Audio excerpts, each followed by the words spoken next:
Venus Gist. Yes, that's who I am. Daughter of, what's your parents' names? Credell Carter and Catherine Carter.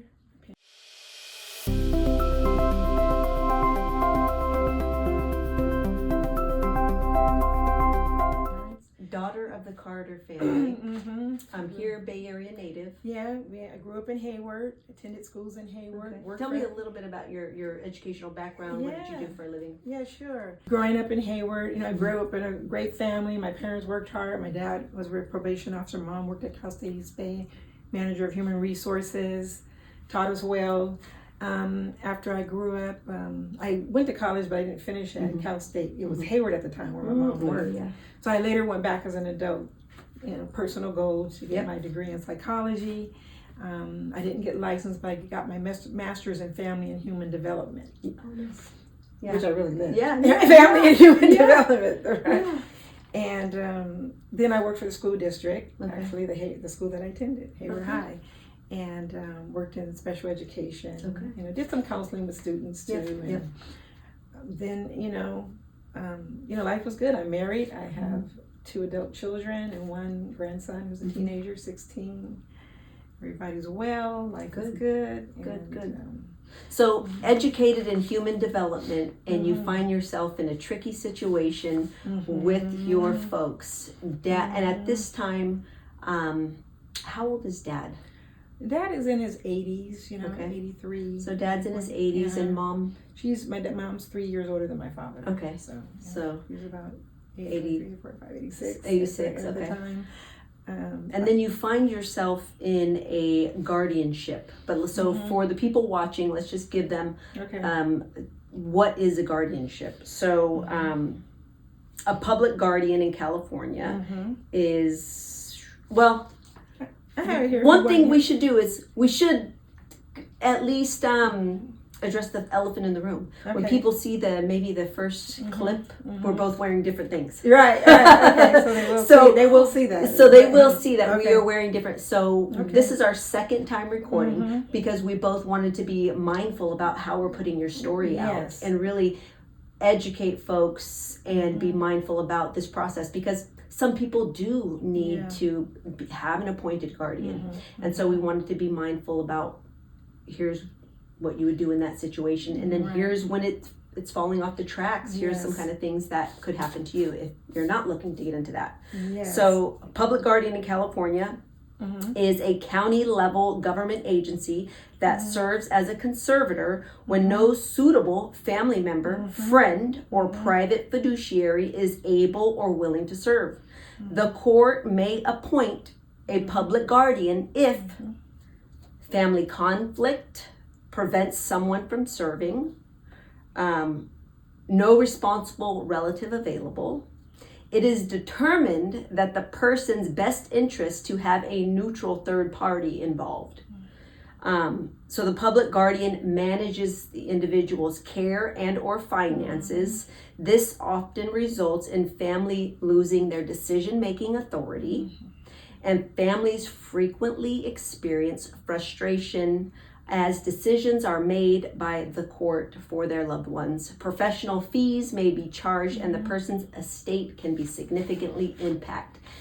Educated woman, educated parents, how did you find yourself with the human development background in the courts of a public guardian in Alameda County? Right, got it. And everything you said is true. They will manage your finances. It could be the person, it could be just the finances, and it could be both. Yep. So in my situation, my mother, she got ill. Yep. Family dynamics plays a really big part in this. And as many of you know out there, who have dealt with a family member or someone in your family who's gotten ill, changes the family relationships and dynamics. And so what were those early warning signs where you've seen mom and dad start to decline in their 80s? Right. Well, I noticed that my mother wasn't, I guess, taking charge in some of the areas around the household that she did. Okay. Like doing the bills. Okay. You know, Okay. You notice the little signs. And I'm like, Dad, you're doing the bills now? He's like, oh yeah, I'm just helping her out. So it wasn't, I always imagined or thought that, we would come together as a family, and if anything happened, it would be discussed. It's like, let's take care of Mom, or let's take care of Dad. Yeah. I do believe if the table was turned, that my mother would have had us helping my dad. Yeah. My dad and men are a little different, Yeah. I learned. Yeah. So I noticed those signs. There were some neighbors that were telling me, your mom, she's... Her driving was off. Driving was off, Okay. And that was another area where, Dad wanted her to keep driving. And so we're like, Dad, you can't drive anymore. Yeah. So those are just the signs. It's the your family, the Yeah. relationships, you know how your parents maneuvered in their home, and then you see different, and you ask, and your dad's not being straight with you about it. So that was how we came to recognize that. And at what point did Mom have a formal diagnosis of dementia?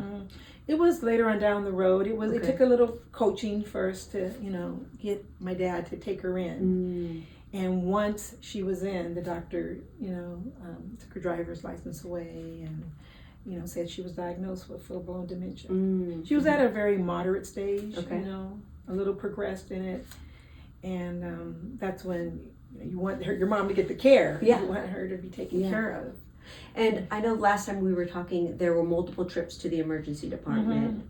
She, with dementia, right? Depth perception changes, your gait changes. So with dementia, I mean, you will frequently see falls happen. I mean, it is just the kind of progression of the disease. Mobility is greatly impacted. And you'll see them kind of hanging onto the walls and, walking just a little differently because they're just unsteady. Or you see them trying to continue their normal routine, but there's some variations in it, in regards to, but the mind is saying do this, do that, until it starts, like my mom started losing some of her cognitive capabilities. So then the speech changes, Like she said my name for a long time, and there was a time that she didn't say my name. So you're dealing with the person, it's like, this is my mom, but who is she? She's changing, she's transforming, because the mind's not the same. The deterioration, your frontal lobe and all the areas of the brain. So continue your story that once you had the diagnosis, what kind of things started happening where you said, time out, Dad, you have to call either someone in or we need to seek alternative options. And I just want everybody to know, I became a care advocate consultant out of this, to help other people out there. And so when I saw this, occurring, I was very new, I was very naive. I didn't have the education behind me that I have now. Even going to school, I look at this comparison, like you can pass your the written test. You can know all the codes and laws, but until you get in that car and start driving is when you really learn. And so I just noticed, it was 7 years in. So it was such a progression of, sometimes that was cool. Sometimes like, okay, I'm going to work with you guys. And then sometimes he was like, this is my wife, I'm going to take care of her. And, you're kind of like, well, she's getting hurt, Dad. We just need to get her care. So after a while, we did, we called Protective APS, Adult Protective Services. What was that last straw for you guys in that moment where you're saying, Dad, he doesn't want to hire caregivers inside. He's not letting us come in and help. What were the things where you're like, okay, time out. We have to do what's in the best interest of our mom to force him to accept the help. He locked us in. And I hear this happens in other families too. He locked us out of the house. We couldn't get to her. Got it. That was it. And then you said, okay, forget it. Let's get Mom the help she needs. And then were you at a hospital? Had you just called Adult Protective Services to go to the house, or how did this all unfold? Went to have her checked out because there were some lesions, and we didn't know what they were. And the doctor, which was Dr. Fisher at the time, said, we better call APS and we better look into this more. And so I'm trying to think of how it all played out, because it's such a, like I said, an ebb and flow, a roller coaster ride of what you go through as a family. And let's see, what was I saying? And no blame for your father. I mean, he was definitely in over his head. I mean, I know when I was taking care of my grandmother, I had no idea what a pressure sore was. I had no idea what a pull sheet was. I had no idea how to use a gait belt, how to appropriately ambulate her. And I had no idea how to be a caregiver. So, I mean, we can just talk about how uneducated we are to manage our loved ones' physical care needs. Like, if you're not a nurse or you come from that background, I mean, buckle up because you have a lot to learn. It's true. I mean, like you said, we had no idea. All we knew is that she needed care and she couldn't do the things that her hygiene, anything. Yeah. She needed attention and, just falling. Yeah. But my dad thought he could handle. He really thought, I believe in his heart and his mind, this is my wife. I'll take care of her till death do you part. That's what you're married for. Yeah. Till death do you part. But we're like, Dad, we're your daughters. We're here to help. Yeah. And that took work. It took a lot of work. And then so you're at the hospital, you call Adult Protective Services. Does she go straight from the hospital to a public guardian, or was there a court hearing, or how did that happen? I'm trying to, how to think it out, because she wasn't necessarily in the hospital. She was actually with me. Okay. I had taken her to my house, and she kind of had an episode, and she ended up in the hospital. Okay. And so that kind of started the whole process. And I think we were already in court at that time. And, the judge was... So Adult Protective Services come. They do an investigation. They're going to interview you, family members, and then at some point there's a court hearing. Yes, because I petitioned the court to get my mom, the care that she needed. My sister was with me at the time.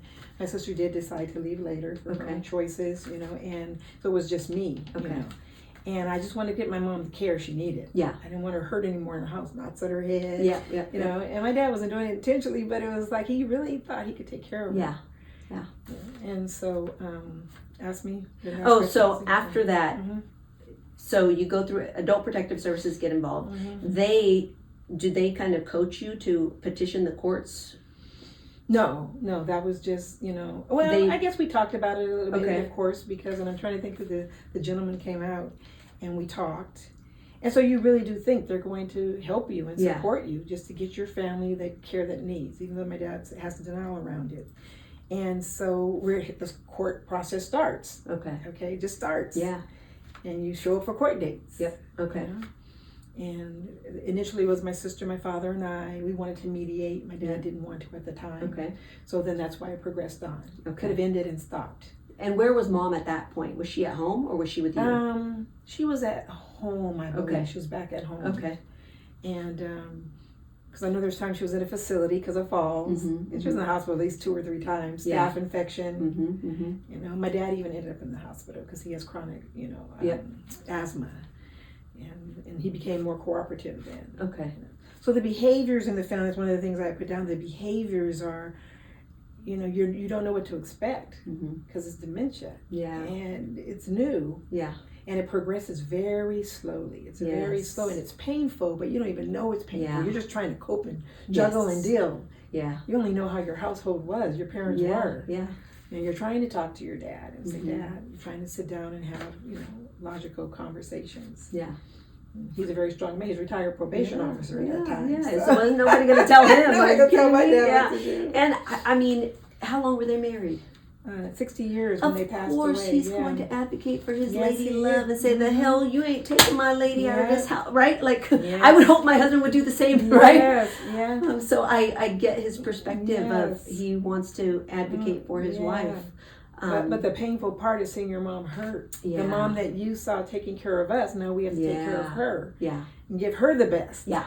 And that's what we wanted as her children. Yeah. So then at some juncture, court happened. They appointed, we won't tell her name, but they appointed a public guardian? She was a conservator. A conservator. So they appointed a conservator and a fiduciary of the person and the estate? They put her at that time, she was temporary, and she was over the person and the estate. She was over the person and the estate. Now, did you guys get to interview this person in advance? No. You were just, this is the judge said, here's who you're using. Yep. A matter of fact, I remember when she kind of came up, it was legal assistant for seniors, and the attorney that was involved there, and the judge.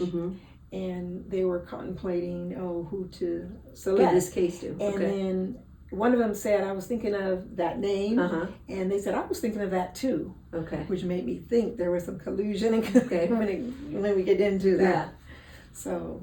Okay, so then boom. She's there. Involved. And then my attorney, I had an attorney at the time, my attorney is like, well, I don't know why they didn't appoint you. I'm like, why didn't they? Yeah. And then the judge was like, well, I'm not going to do that to you because I know you and your father are, not agreeing. So we're just going to appoint someone temporary. He didn't say it like that, but kind of like that. Okay. Yeah. And then if I'm looking at their website, which you can find on the not Department of Social Services, but probate, on the probate page, it says on their website, did you know the public guardian is the last resort? There are 14 other potential guardians that must be determined by the Superior Court as not suitable before we are assigned as conservator. Right. This is right from their website. Yeah, and see? So sounds like there was no other consideration for you, for your sister, or? No, they don't follow their own law or codes. That's one of the things I was saying. They don't follow the codes and the laws. They do what they want to do. Yeah. And so there were some other considerations. I mean, there was myself. There was my dad had did some amending, to the trust, because there was a trust. Okay. And so it was my cousin was on there. Okay. Male cousin. All right. That could have been feels like a neutral third party. Didn't mention him. No. Just passed him over. Now, did you hire your own attorney, or was this attorney appointed to you? No, I hired my own attorney at the time. Wow. I'm surprised that they didn't say, well, hold on here. Yeah. This person's capable. This person's capable. That's why don't we consider some other things?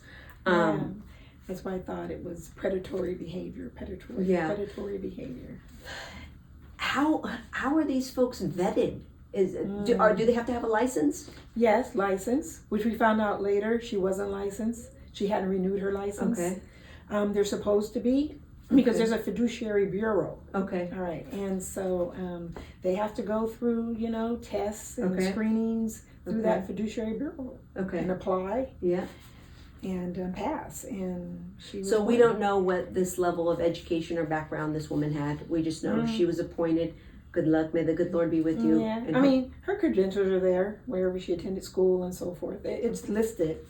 It's public information, as we say. I wonder, is there a level of education you have to be appointed? No, I don't think so. I think you can just apply for fiduciary bureau, but you have to follow all their criteria. So high school graduate could. Yeah, that's a given. Probably. Yeah. Okay. Yeah, that's probably a given. So no background in social work or care management, but you can go ahead and do this job if you pass this test. From what I've seen on the website, you want to apply for fiduciary. There are qualifications there, but I just can't think of everything that's there that they require. Okay. I'm sure about the background check, background, or whatever, or something like that. So tell us about the experience of what happened when she got involved. The first thing she did. She took my mother. I met her at a skilled nursing facility, and my mother was thriving. My mother had gone through a great physical therapy and just great staff. Ike was coming in every day. Nice. Our family was a little estranged from each other because of all the family dynamics. And then she decided that she's taking my mother out of there. And I'm like, why? Yeah. And then you don't know. You're questioning, but not questioning like with, like authority. Like, why are you taking my mom? I'm thinking she knows what she's doing, right? Yeah. But then she puts her in this substandard facility that my mother's began to decline in. And that was the beginning of, she's not doing the best. She's not making the best moves for my mom. So you know which community she goes to, right? You know the substandard community. Yeah. We knew where she was. Yeah. What year was this? 2018. 2018. Do you know were you guys able to like tour multiple communities and say, why don't we consider this one, or why did she choose the one that she chose? No, nothing, and I have no idea. And I think the woman there was Black, and there were a lot of Black clients there. Okay, so maybe she just thought it would be a good culturally appropriate fit. Well, she put that in, and I didn't like when she said that. Oh, but you just reminded me. She said culturally appropriate. And I'm like, what do you mean culturally appropriate? Yeah. And I didn't like that. And I didn't like that wording. Yeah. And so I had issues with her on that. And my mom, it wasn't a very, wasn't a lot of activities going on there. The elderly people were in one big kind of family room around the TV, just kind of lifeless. Lifeless, okay. Without saying this, is this the name of the community that she went to? That's it. Okay. It is. So, that's it. If you look at their licensing records, I can tell you that they were in violation for basic services for staff neglecting R1, resulting in R1 pressure sores and a 16.7 weight loss over a 5-month period. According to records, R1 was hospitalized December 16th to December 9th, 2016. R1 was submitted, R1 means resident one, was admitted to general acute care for lethargy and not eating or drinking. R1's usual amount. On December 14th, 2016, R1 was admitted to the emergency room at general acute care hospital.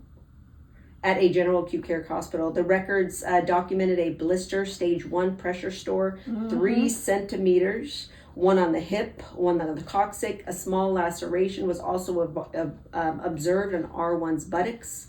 The hospital prescribed antibiotics. December 15th, 2016, R1 was discharged from the hospital. Discharge instructions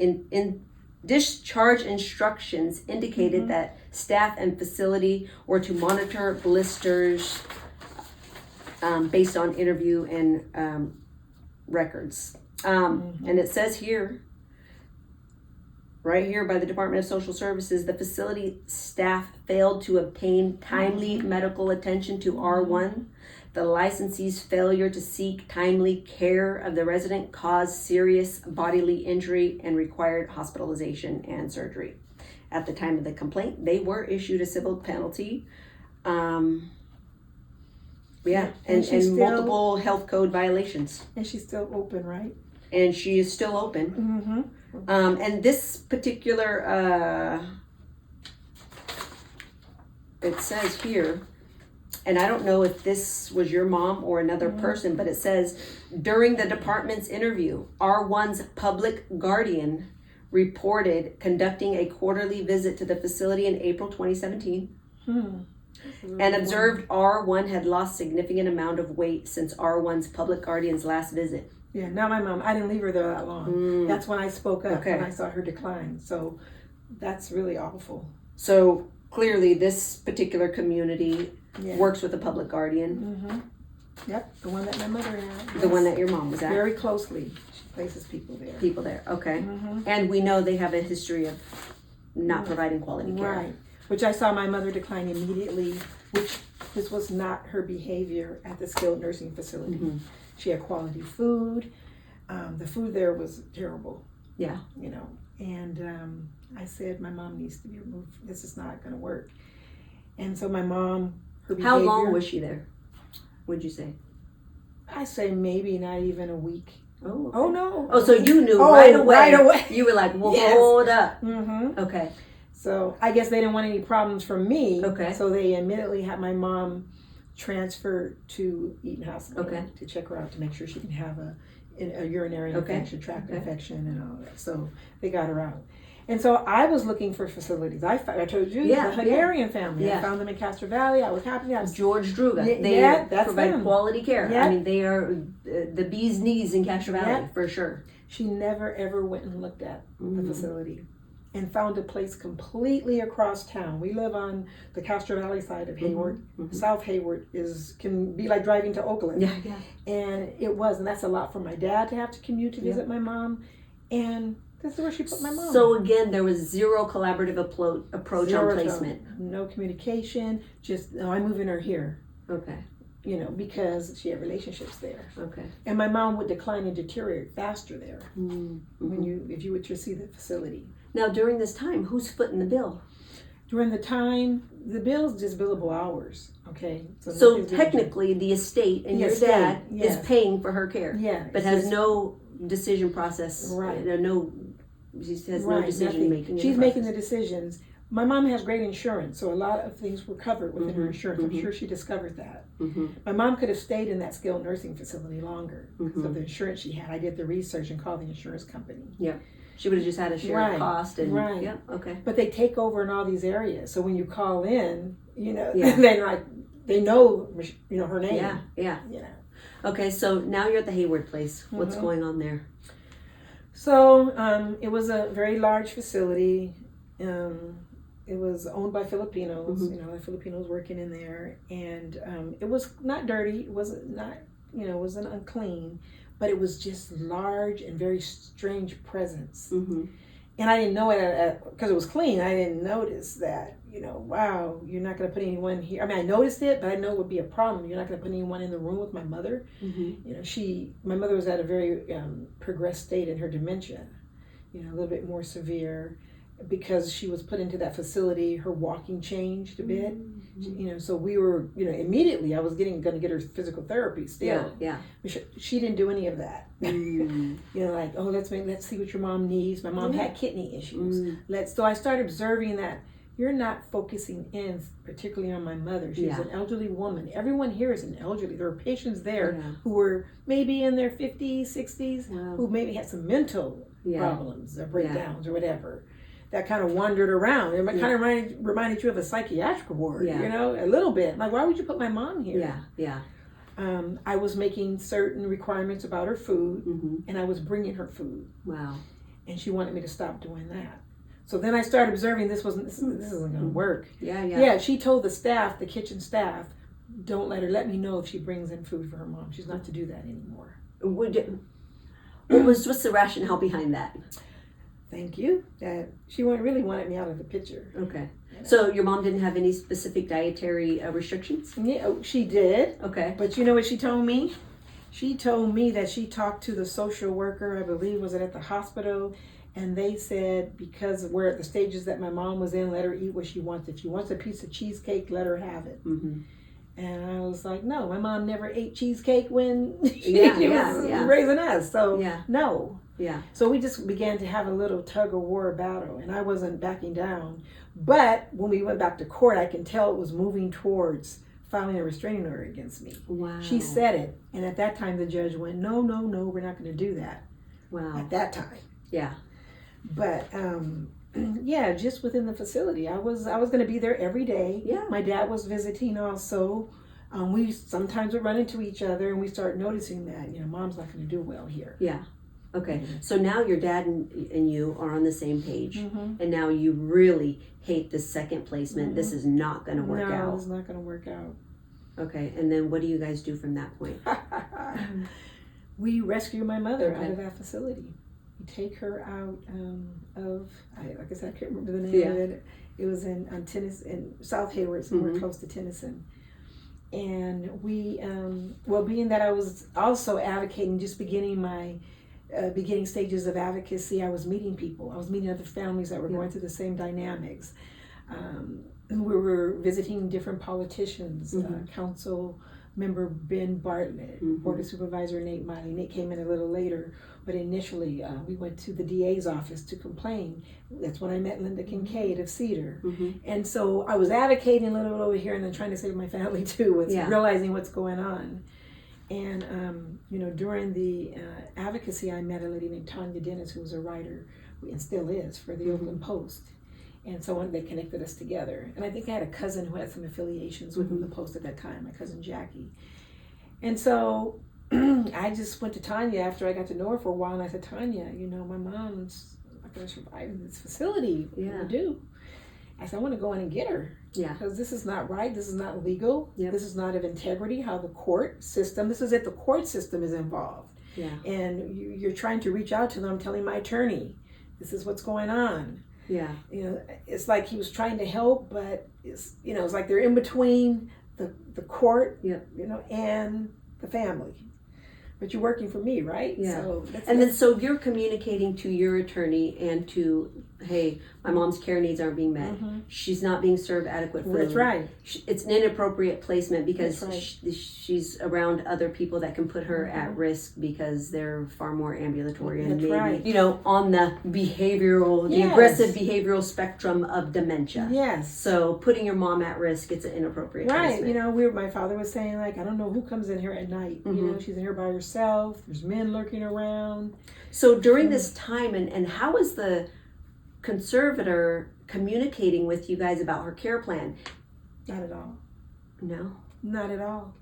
The only thing that she did was she went to my parents' house, because we were looking at my mom returning back to the home. Yeah. Right? So I guess she had a care management person, you might know them. And they came out and looked at, you know, like rails, you know, how to put up rails and make things safe and what equipment is needed. And that was the only thing I remembered her coming out and doing. I don't know if that was for real, though, because Mom wasn't getting back home. And then so you started getting into advocacy. You started noticing other families were going through the same thing. Yes. And then you rescued Mom. Talk about that. Yes. So when, after talking to Tanya, and she said, let's do it, let's go, and I'll do a story on it. And that's one of the things, you know, when you're dealing with these situations, you just don't want to remain introverted. It's very painful. You don't know who to go to, where do I go, but you just, being that I'm more of an extrovert, I'm looking, I'm seeking, I'm looking online, I'm reading, like, oh, wow, this is a normal thing that happens. And so Tanya and I said, let's work it out. I got together with my father, said, Dad, we need to take her out. And Dad, he was like, oh, yeah, you know, you're right, she's not going to survive. You know, my dad talked to my sister about it, and then my dad changed his mind at one point. He was like, no, I think, you know, because we're supposed to be having some sort of mediation with, you know, at the time, it was an attorney, the attorney of the conservator, because they have attorneys. Okay, so, and then it was myself, and I'm trying to think, was my attorney going to be involved? I can't remember. He was still around. I think he was.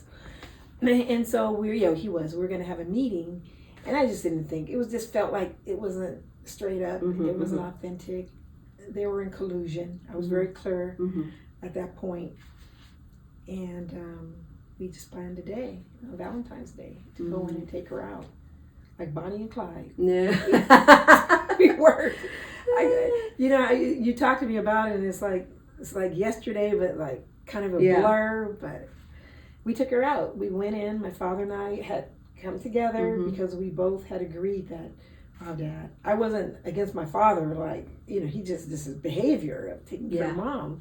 And we were on different pages. But as we started bumping into each other, we started talking again, communicating. And, you know, he was sharing how he felt. And he was worried and concerned and seeing the stress in his face. And I was like, I know, Dad, we got to get her out of here.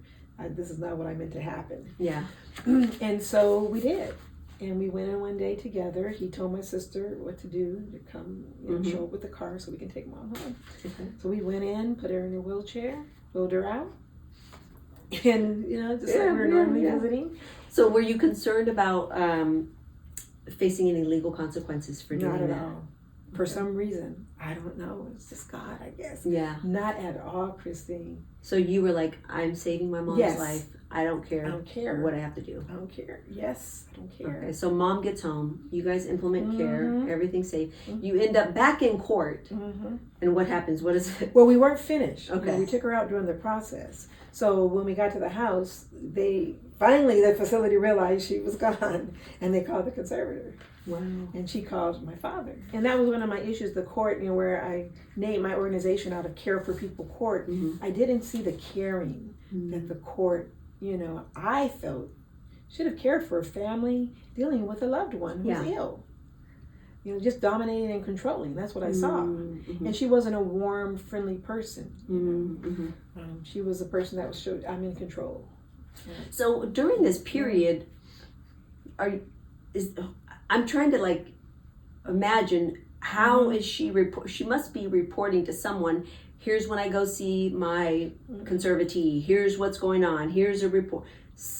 Not until I started complaining, then she hired a care manager who I really liked. Okay. Who I really liked. Okay. You know, when I said, my mom has kidney issues, you're not even addressing these issues. And so, and my mom had a kidney doctor. I forget the name, starts with a P. But anyway, she and I brought that to her attention. Got it. And so finally, she appointed this care. The care company manager. is a Silverado. Is that the name of the? Oh no, that's a memory care community. That's a memory care. Okay. There's a ton of like care management. Care management companies. Okay, and things started turning around, but at that time, Mom's back at home. Yeah, she's at home. Okay. And then you get in front of the judge for your next court hearing. And what does the judge say now that he knows we took her out and rescued her? Well, yeah. Did I tell you the police came to the house too? No. Yeah, the police came. And like we just took her. And so they're reporting it, right? Wow. Kidnapping, whatever they are. We say rescue, not kidnapping. Yeah. And so they came to my house first. And I called my dad. The police are probably going to come to your house next. Don't answer the door. And then finally, my dad said, yes, they did come. But we had a court date already, scheduled. And so we ended up at court. Judge was like, nobody's listening to me, and everybody's doing what they want to do. And they did want to sanction us and put us in jail or whatever. I don't know, put us in jail, but at least sanction, I know. Yeah. And the judge said, no, we're not going to do that. And that day, he appointed my father back to conservative of the person. Okay. And he, what do you call it? When you close the case without... I forget what it's called. Yeah, me too. Prejudice. Okay. With prejudice, there's without prejudice. Okay. So whichever one it was, it's like you can't bring it back to court. Like I said, I have to do my research in this area to remember all the dynamics. But you didn't go to that court hearing by yourself, right? You were starting your advocacy journey, running into other families that were dealing with this. That's right. So you packed that courthouse with other families. That's right, with other families. People from reporters. People who had, with the Oakland Post, Tanya Dennis was there. So there was some pressure on there. And that's one of the things I want to say. You have to expose them. The Bible says expose the unfruitful deeds of darkness. And they don't like that. Yeah. They do their dirt behind the doors. And, what do you call it? We say confiscate estates and take away your generational wealth. And it didn't happen. Now, speaking of that, do you think if your parents didn't have any assets or wealth, you would have been targeted? No. Yeah, because how are they going to pay to take care of these people? Right, exactly. Because I see so many orphan elders on the street with zero public guardian. Right. And do you see them in court when they have nothing? Right. No. So, no. I mean, you think about the amount of,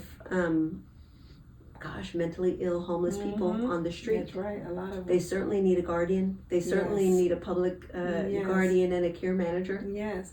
And that's what they're there for. It's nothing wrong. I want everybody to know if you need that type of help and support, you hire them. Yeah. And you come together as a family. And that's one of the things I want to encourage families to have those I call them heart talks. Yeah. You have those conversations that, if something were to happen to your mother, father, your grandmother, whoever, that you can discuss it as a family. But if you don't get them to talk about it or you don't talk about it, then this is what you end up with, like probate court. Yeah. If you don't have a trust, we had a trust. It's just that there was, tension between our family and my mother's care, but we had a trust.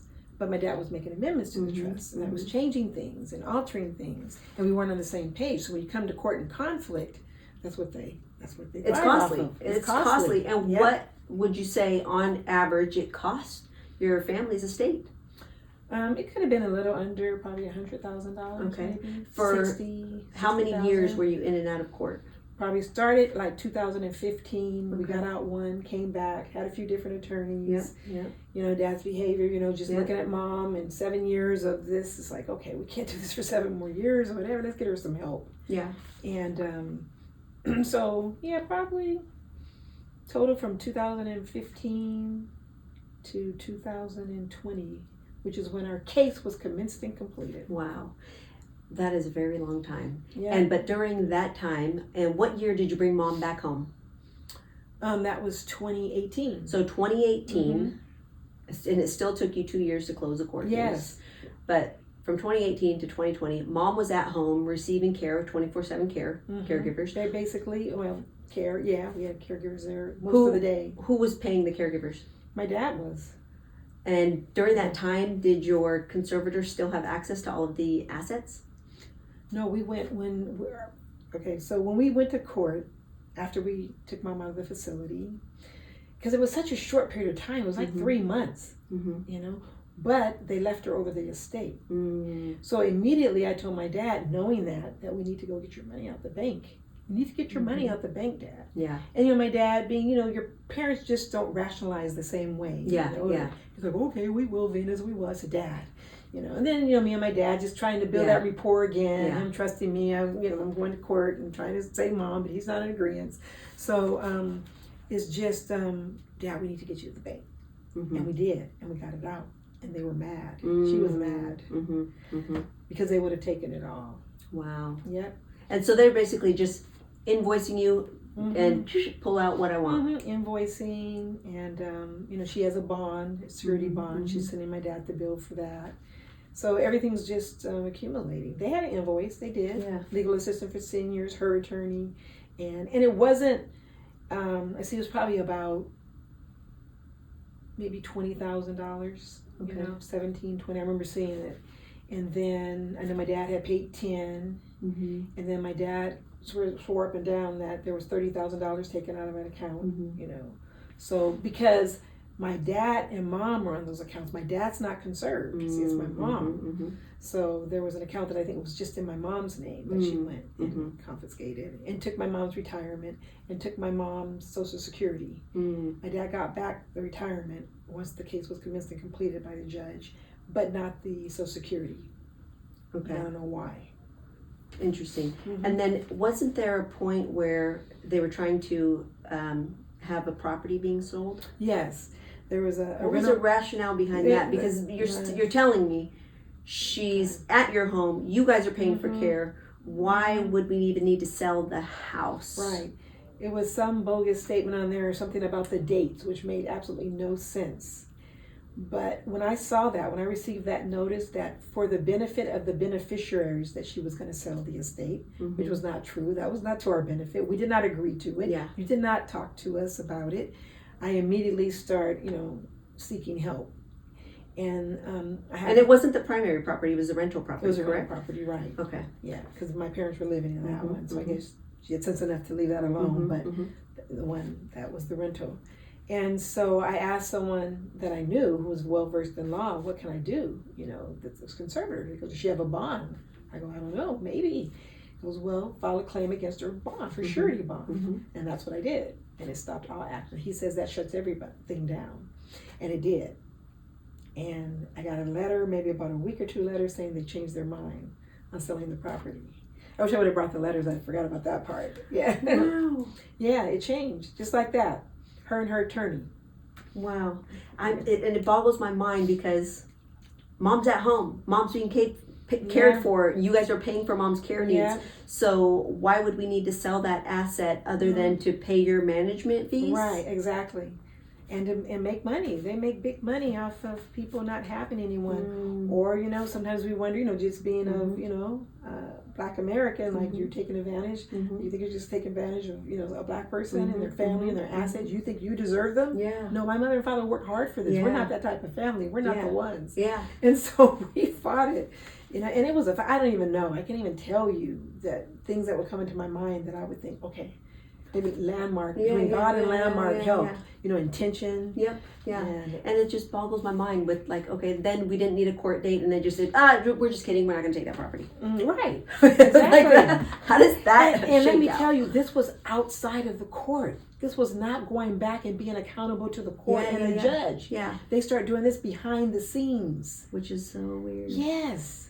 Wow. And I'm like, you know, you didn't go to court. You didn't ask about this. Yeah. So they're trying to move quick. Yeah. Because they thought they could. They thought they had it.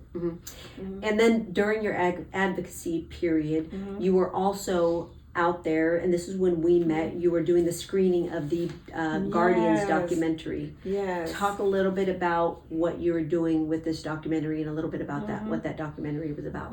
This was really good. It was a documentary, and at the time, no one would believe us because you know this is. Yeah, it does sound crazy. I have to. It does right. This doesn't happen in America, especially the Bay Area. Are you kidding me? No, it was only our voices and a small group of us, you know, being victimized. And then Billy Mintz comes out with The Guardians, documentary film based out of Las Vegas, Nevada. I think it was Clark County. And what they were doing to the elderly people there. Just literally court orders, taking them out of their homes. Children were like, where are my parents? Yeah. If you watch the documentary, Julie Bill, she says, where are my parents? Yeah. She's calling, trying to get her parents. They've taken them, put them in a facility somewhere. Because they want to take over the estate. And so when that film came out, we were like, oh my God, can we show this? Can we? It took a while to progress. It wasn't on DVD yet.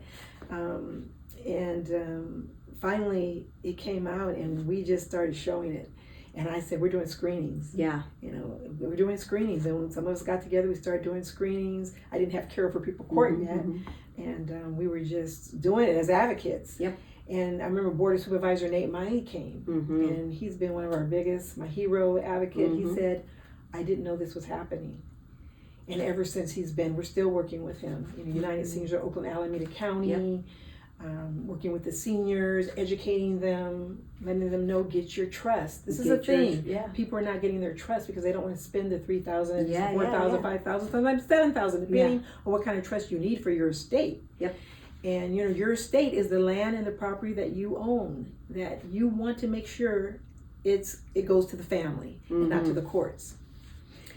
And so the documentary film was amazing. People were, you know, just very happy to see it, very happy to come to the screenings, learning, getting educated, fearful of, you know, what do I do? I didn't know, I'm scared to, you know, I had one lady in Berkeley, she had a lot of properties, and she said, I don't know, I don't have anyone. I don't have any kids. She was a psychologist for law enforcement, and she was just scared. And I, you know, she called me, she still calls me and emails me sometimes.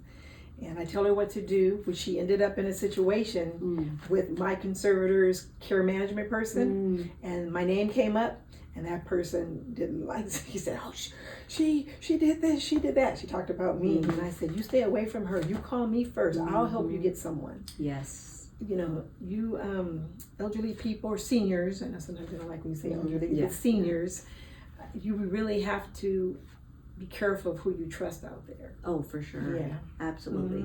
Absolutely. Now, during this season of advocacy and bringing awareness around public guardians and getting in these situations, what stories are you hearing from other families?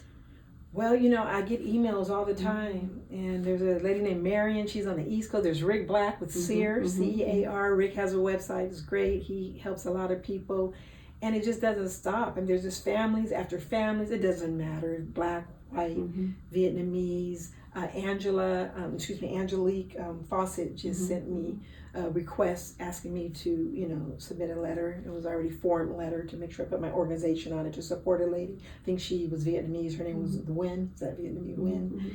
And just, you know, what she's going through with, because you go through it not only with your elderly, but your disabled child, you know, not with the seniors, but your disabled child. They take those rights away too from family members.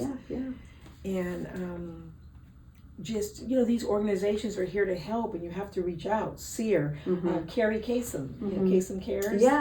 She has a nice website. I was looking at it last night, kasemcares.org. And her father, Casey Kasem, who was a radio personality, top 40 hits, you know his voice.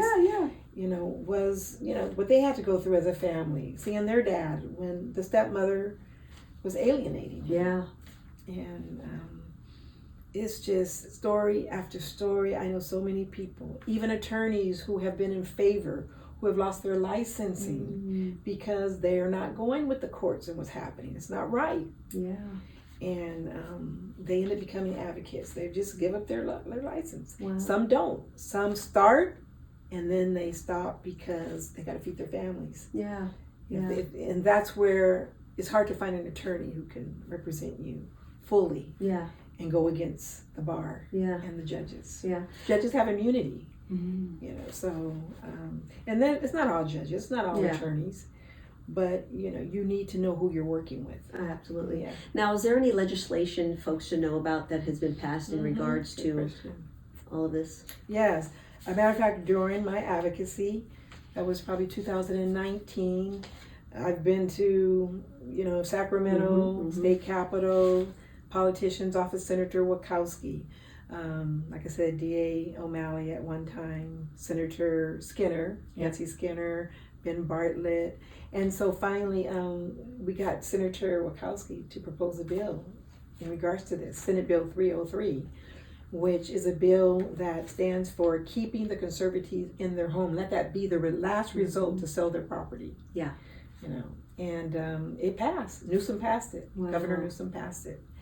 And I was able to go to the state capitol and propose the bill, and it was great. But we have great laws in California. They're just not enforced. Yeah. And people do things behind closed doors. There's no oversight in the courts, no oversight, accountability. So during this whole entire process, like if you were to have an issue at, let's say, an assisted living community or even a skilled nursing community, you would have access to the ombudsman. Is there like an ombudsman type of person for the courts? Yep, I've called them before. Oh, there is? There is. Okay. But the thing is this system of having people be accountable and true and authentic about what's really going on. Nobody wants to rat and fink on anybody. Who's in powerful positions. Yeah. That could jeopardize their license. Right. Yeah. So with this experience and everything that you had to go through and years and years long court hearings, and what would you have done differently? I'm trying to think if I had have known what was going to happen, probably not have gone to court, which is what I tell people now. Don't go to court if you don't have to. Work with your families. This is what I have a thing I call it fake the funk. I said even if you hate your sibling, if you dislike your aunt or whoever, you work it out with family. Work it out with family. Work it out with family. Yes. If you have, sometimes you do. If there's not a trust, you're going to end up in probate court. But still get on the same page. Have those hard talks. Talk about family business amongst family. And work it out. And that's the difficult part, because one family member always thinks they know. They're always one up on the other family members. Now, for an older adult like your dad who was resistant to bringing in care, what would you have done differently in that scenario? Could you have done anything differently? Well, earlier on, we weren't even thinking about court. We just wanted the care to come in, and we did. We had a friend of mine who was great. She was very holistic in her approach. And when Mom got the staph infection is when she came in afterwards, because she said, Venus, if you don't do something like keep your mom moving, she's going to get pneumonia. And I was like, oh, okay. She goes, but I can come over. She said, I'll only charge you guys this, and I'll come over every day and work with Mama. And I had to talk my dad into it, and he finally said yes. And Reba was there and made a huge difference in getting my mom back. And this is before I think we really progressed into the court. This was earlier on. So we were doing everything we could, to make sure Mom was home and taken care of. This was, like I said, it was 7 years before we filed the petition to go to court. And then so Mom passed at home. How long did she last at home? After they said she only had 3 months to live, 6 months. She was about 4 years after the conservator said that she was going to. She tried to put her on hospice. And I told my attorney, I said, my attorney even said, oh, I'm so sorry to hear about your mom. I go, what are you talking about? There's nothing wrong with my mom other than she has dementia. She doesn't have any terminally ill kind of, disease. No other comorbidity. Nothing. So she didn't put her on hospice. Because I was like, I didn't make it easy for her to make her moves. So it was quite a journey. So that's what we did, everything that we thought we could as children who, for a loving family that we were, being that we have this big, change in our family, let's get Mom safe. That was the important thing. So your is this a nonprofit Care for People Court? Care for People Court? No, not yet. Not yet. But so what does your organization do? How can you help folks here locally? Well, basically, what we're saying, how to navigate through the process if you're dealing with something similar to mine, even something different. I have a lady now I have to call back through United Seniors of Oakland Alameda County, what Lisa McCarley, who's the attorney who's working right now with Board Supervisor Nate Miley, because Nate has been the one politician that has brought someone in to kind of look and investigate what is going on in the court system. And we had a grand jury report too, with the public guardian's office, like looking to see some of the things that were going on there. So Lisa is here in Alameda County. She lives out of the area in Southern Cal, but she comes here, and she'll be at the Healthy Living Festival. We'll have a booth together, vendor booth. Please come September 25th. And these are the things we're doing now, interviewing with judges, interviewed with Judge Bean, one of the judges, just to talk to her and get her thoughts. She's the supervising judge of Alameda County. Okay.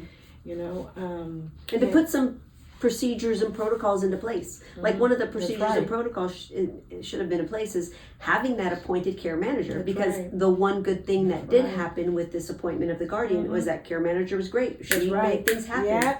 And then she was the one who I believe God sent to save us when we took Mom out of the facility and we went back to court. She said, I don't see what the big deal is. That was the ultimate goal, to get Miss Carter back home. Yeah.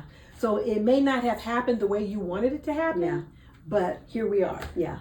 That's what she said. Yeah. And I was like, oh, thank you. Thank you. Her name was Angelique or something. I was like, thank you, Angela. Angela, I think her name was. Yeah, I'll say her name because she was good people. Yeah.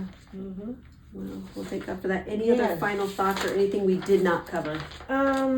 Let's see. I just want to tell people, see the movies. There's 3 movies that are out. Okay, let's hear them. Okay, you said one, The Guardians by Billy Mintz. Okay. Some of you may have seen or may not have seen I Care a Lot. Yeah. Remember that one? Yeah, that's a dramatized version. Dramatized version. And this is if you're not really privy to what's going on. You kind of want to see how it plays out. Yeah. Look at these movies. Yeah. And the third one was, did you see The Bad Guardian? No. Yeah, it was on Lifetime. Okay. Well done. Okay. I was able to email and talk with the producer on that. Okay. And she wanted to do more advocacy. So that was a well done on Lifetime. Yeah. So those are the 3 films to watch. I'm looking at hosting screenings and hopefully, maybe on Zoom, have a movie night. For people who need to see this information. People have questions, maybe having a small panel. Yep. And then they like Rick Black and Carrie Kasem, and we have a lady now, Zakia Jendaya. She's in court now, and we're supporting her because she inherited her her professor's estate. So there was a problem. The professor was estranged from her sisters. But the sisters came after everything was settled. They finished the estate. Unfortunately, she passed away, the professor at I think she was USF, and she did it at the last minute. So that caused some problems because the court will look at things like, was it undue influence? Was it this? It wasn't. But now this is what Zakia has to contend with, proving that this professor, her sorority sister, 28 years of a relationship, wanted her to have this. And there are people who confirm that. Yeah. The notary, the attorneys, this is what she wanted in her last breath. Yeah. But now she's in court with the property because the sisters, of course, think they should have it. Wow. Interesting. Yeah. So, and someone had asked me, what was the main problem, with the court? What was the main problem in this whole situation? That the court didn't care enough. It's really that simple, that the court did not care enough. And there are laws in place that should have been and procedures in place that should have been abided by. Like, for instance, my mother's doctor prepared a letter to return my mom to the skilled nursing facility, and they wouldn't do it. They wouldn't take her out that mediocre, substandard, residential facility and put her in a high quality level of care. Yeah. And that was my thing with the court. Why aren't they doing what they're supposed to do to make it better for families? Yeah. To care for families. We understand you have to come in, you have to manage. Yep. There's family conflict, but don't take advantage of that. And that's what surprised me, what I didn't know, what I was naive to, that the courts weren't there to help the way I thought. Yeah. They could have been and should have been. Yeah. The family dynamics are going to be there. This. Yeah. I'm sure they have it in their family. I've heard it. Yeah, absolutely. Absolutely. Nobody's, They say more money, more problems. Yeah, more money, more problems. But, people just need to know. You've got to work it out. It's a real part of life that will materialize most of the time. So have those tough conversations. Get your estate plan set up. Family discussions. Understand what a living trust is, why you need one. beneficiaries, what they are, you know, the people who want to inherit your property, you want to appoint beneficiaries. Yeah. You know, I have to tell you this, when I said this last time to you, that I worked with a teacher and I was, you know, in his class with my special ed students, and we were talking about this and sharing my experience, and he said what his father did, they had a family dinner, his father gave everybody an envelope, and then his father went and lived in an apartment until he died, because he didn't want anybody fighting over his property or his money. So he sold everything, put everything in an envelope, get everybody their name on the envelope, gave them what he wanted them to have, and that was it.